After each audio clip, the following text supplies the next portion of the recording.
Ahora que hemos conmemorado los 50 años, el 50 aniversario de la inauguración y de los Juegos Olímpicos de México 68, vamos, si le parece, a hacer un repaso mucho en el aspecto deportivo, pero también en las consecuencias.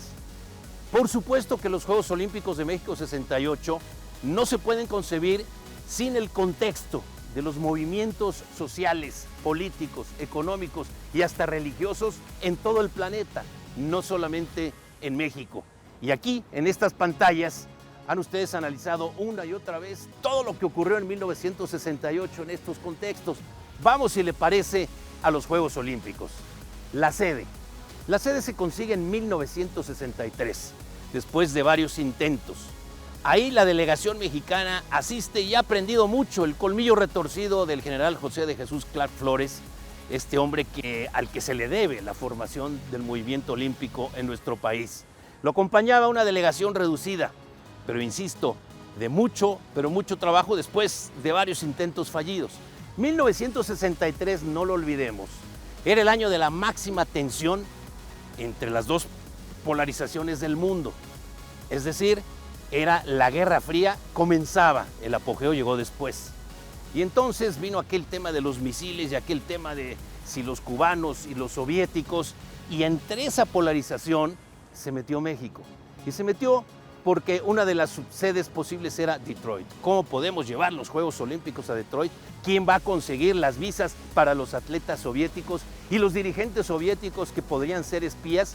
En esa parafernalia y en ese miedo que existía en los Estados Unidos, ustedes pueden ver, Billy Joel tiene una canción extraordinaria que se llama Leningrado, la pueden ustedes ver, y en esa canción forma parte de ese contexto, cómo los niños norteamericanos se metían abajo de las butacas o de los pupitres como ensayos de una posible bomba. Bueno, pues ese es un tema. El otro contexto es Lyon, Francia, que no tenía la infraestructura y se mete México. Pero también aprendimos una lección. Un personaje que estuvo ahí presente, voy a omitir su nombre por cuestiones de ética, me confesó alguna vez, porque tenía una gran relación con él, y me confesó que, por supuesto, había que dar regalos, dádivas, en fin, y que la delegación mexicana dijo, nosotros lo único que queremos entregar, y lo dijeron entre ellos, fue unos arreglos de frutas que se colocaron en los cuartos de cada uno de los que iría a votar, sobre todo de los principales. Un arreglo de frutas en una charola de plata mexicana. Bueno, usted pensaría en una palabra soborno ahora, yo le diría que entonces era una dádiva. México gana la sede en 1963 y comienzan los enemigos naturales. Como en México es un país subdesarrollado, no le tiene la capacidad de todo lo que usted quiera. Y luego viene la principal, que era el tema de la altura de la Ciudad de México. Van a caer los atletas como boliches, porque aquí el corazón no va a aguantar y no va a alcanzar. Y entonces todos esos temas se fueron derribando uno por uno.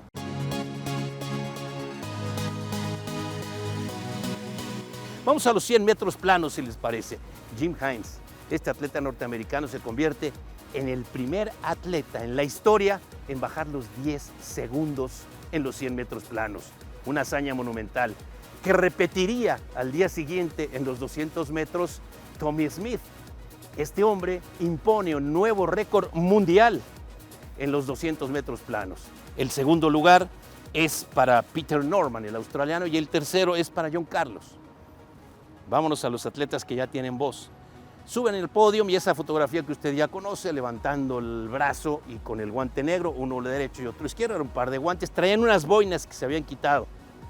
Y ellos dos presentan la gran protesta con el famoso Black Power. Hay que recordar que Martin Luther King, el campeón de los derechos humanos, del antirracismo, bueno, pues lo habían matado unos meses antes. Y esta brava manifestación tuvo consecuencias. Pero ¿quién era el segundo lugar? Ese hombre de raza blanca, ¿sí? Peter Norman, australiano. Y él traía un parche, que le puedo decir una cosa, no era una caricatura para saludar a sus hijitos. Ese parche hablaba de una responsabilidad que no se daba, de un movimiento olímpico en contra del racismo. En su país, los aborígenes en Australia sufrían lo mismo que los de raza negra en Sudáfrica. ¿Se reivindicaron cuándo? En los Olímpicos del 2000 con Cathy Freeman, ¿recuerda? Aquella atleta que venció, por cierto, a Ana Guevara, aquella atleta que llevó la antorcha olímpica al final. Bueno, en ese contexto Peter Norman hace su propia lucha. A los tres bajan del podio. No fue el único podio, por cierto, que tuvo atletas con la protesta del Black Power. También los ganadores de los 400 metros, primero, segundo y tercer lugar. El problema es que ellos se quedaron echando relajo y nadie les hizo caso. Pero los otros dos sí, y a Peter Norman también. Consecuencia, a los tres, a Peter Norman en Australia ya no lo dejaron competir, ya no pudo asistir a los Juegos Olímpicos de Múnich, además, a pesar de dar la talla, le quitaron su trabajo, la gente se burlaba de él, fueron muchos años. Y Tommy Smith y John Carlos también les ocurrió lo mismo, los expulsaron de la Villa Olímpica, los expulsaron de la delegación norteamericana, llegaron a Estados Unidos, ya no tenían trabajos, uno de ellos se divorció, el otro tuvo graves problemas, incluso hasta de alcoholismo, se recuperaron hasta 10 años después. Pero ahí está su huella.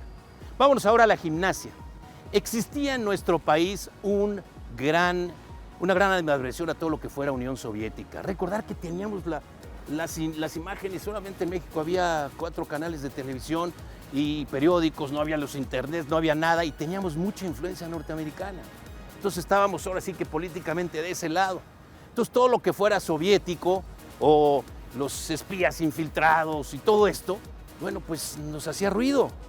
Yo tuve fortuna de estar en algunos eventos olímpicos, no en muchos, en mi familia no había mucho dinero y no podíamos entrar a todos. Me colé en el velódromo, eso sí. Me intenté colar a la inauguración, para los que dicen que había un cerco impresionante. Yo me intenté colar y llegué y no pude ni con mis 20 pesos decirle al de la entrada como lo hacía yo en algunos partidos de Pumas, pero no diga usted mucho.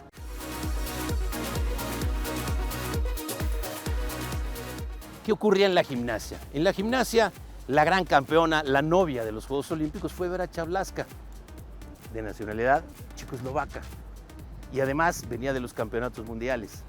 Y sobre todas las cosas, le estaba ganando a las soviéticas. Las soviéticas, Larisa Petrick y Natalia Kuchinskaya. Yo recuerdo las lágrimas de las soviéticas cada vez que terminaban un ejercicio por los abucheos, para apoyar justamente a Vera Chavlaska, 4 oros, 2 platas, no es para despreciar.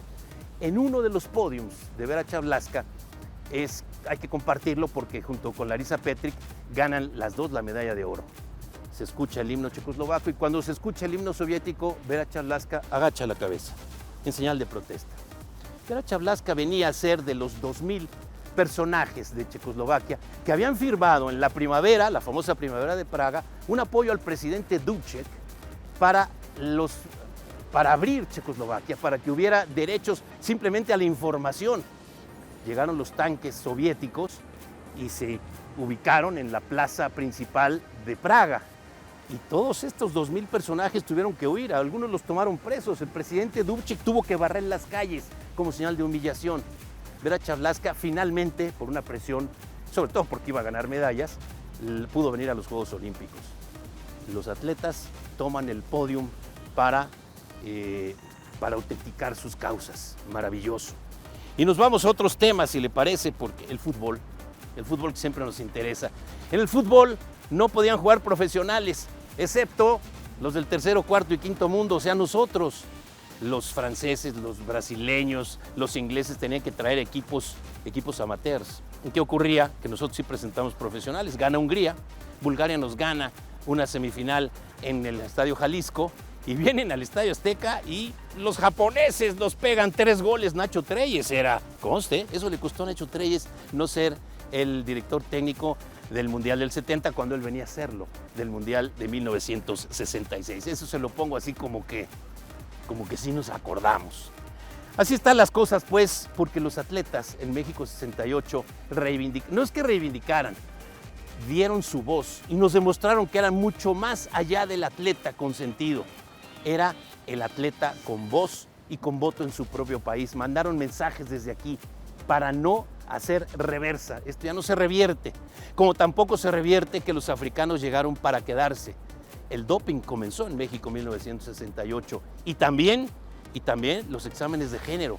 El abuso de las hormonas hizo que varias atletas, sobre todo soviéticas, unas hermanas soviéticas, Press, Tamara e Irina Press, fueran descalificadas porque ya no daban los parámetros para competir con mujeres. ya habían ingerido muchas hormonas, en fin. Todo esto ocurrió en México 68, como también los primeros Juegos Olímpicos que se transmiten vía satélite y en televisión a color. Que no lo vimos era otra cosa, porque eran carísimas las televisiones a color y en mi familia éramos 6 hermanos, así que mi papá dijo con trabajo, enciendan la tele y ya, ¿no? Pero así eran las cosas.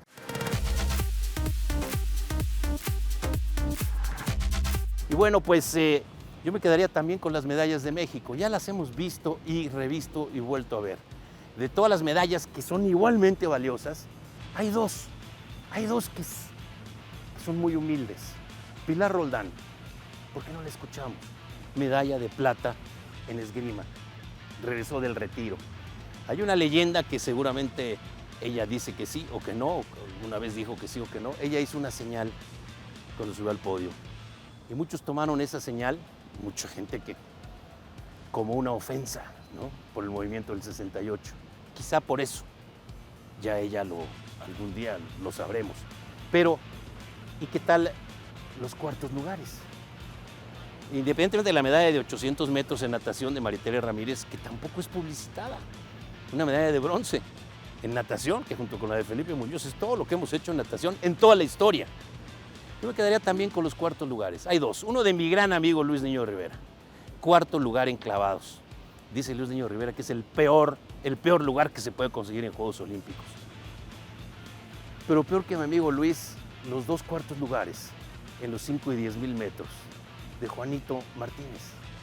Un atleta muy humilde de Xochimilco, al que le prometieron que le darían una casa ahí en Xochimilco si ganaba una medalla.